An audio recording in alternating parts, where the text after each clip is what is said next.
ভাই ভাই হ্যাঁ ভাই।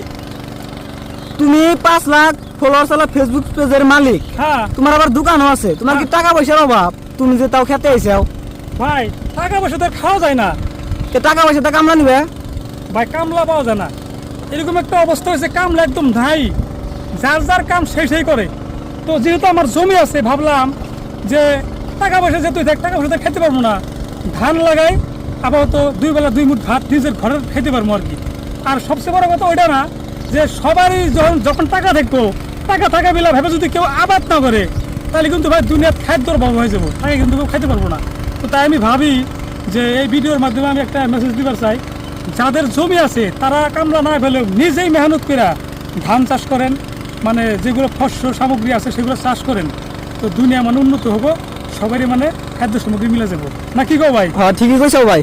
ঠিক আছে ভাই, যাও, ধন্যবাদ।